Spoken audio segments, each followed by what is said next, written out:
क्या आपका मन भी हमेशा बेचैन और उदास रहता है?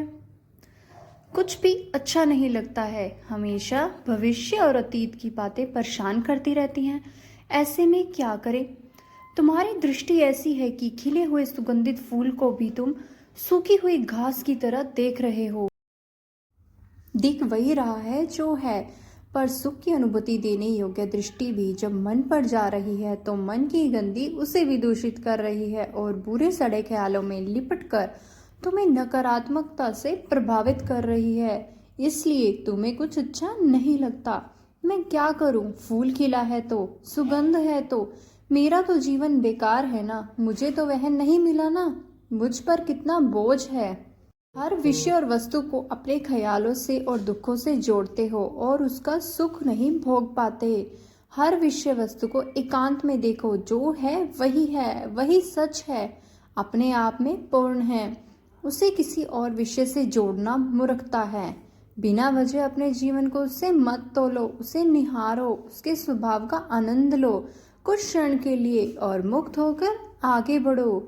खुद को खोना सीखो, मैं के भाव को, नकारात्मक सोच और स्मृतियों को जीवन की वास्तविकता के आगे खोल दो। ध्यान दो हर क्षण की सुंदरता, सुगंध और शांति पर, इतना कि मन और इंद्रियां प्रसन्नता में डूब जाएं, पर बिना उससे जुड़े कोई कैसा भी ख्याल तुम दोनों के बीच में आ जाए। जैसे एक प्रेमी अपनी प्रेमिका को निहारता है और कुछ क्षण के लिए दुनिया को भुला देता है। प्रेम से निहारो, महसूस करो, यहाँ प्रेम भाव बहुत जरूरी है। सब अच्छा रहे, सबका भला हो, दुनिया सुख से चले।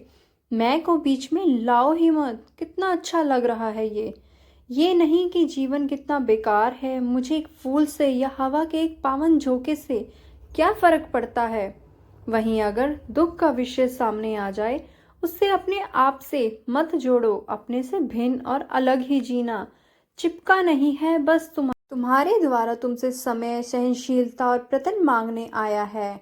मजबूर है वो, कर्मवश उसे तुम ही नजर आए। सोच के घड़े मत दौड़ाओ, मेरे ही जीवन में दुख लिखे हैं क्या? मेरे साथ ही ऐसा क्यों होता है, ये होता है, दुनिया में कोई अनोखा नहीं है।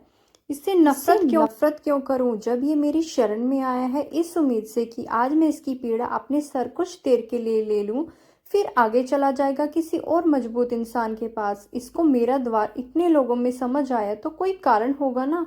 जब एक भिक्षु 10 घरों में से एक घर को चुनता है तो देखता ही होगा।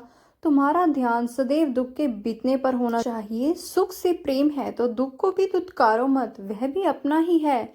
एक माँ सिर्फ संपन्न पुत्र या पुत्री को प्रेम नहीं करती, बल्कि जो बच्चा दुख में है, असफल है, उस पर ही उसका ध्यान लगा होता है। तो दुखों से भी प्रेम करो, वह उतने ही तुम्हारे हैं जितने सुख हैं। तुम्हें भावनाओं के सागर में गोते लगवा रहा है, दुनिया के छलावों से दूर ले जा रहा है। आने वाले सुखों की गरिमा बढ़ रही है। वह सुगंधित तो नहीं है, पर तुम्हारा ही है, तुम्हारी ही राह का हिस्सा है। कड़वा है पर दवाई का काम भी कर रहा है, भिन्न स्वादों का अनुभव भी दे रहा है, वरना मिठास की कीमत कैसे जानोगे। और सबसे बड़ी बात, हर क्षण के धैर्य और सहनशीलता के साथ वह बीत रहा है। अपनी दृष्टि को साधारण, सटीक, सही, सीधी बना लो, जीवन सुख से भर जाएगा।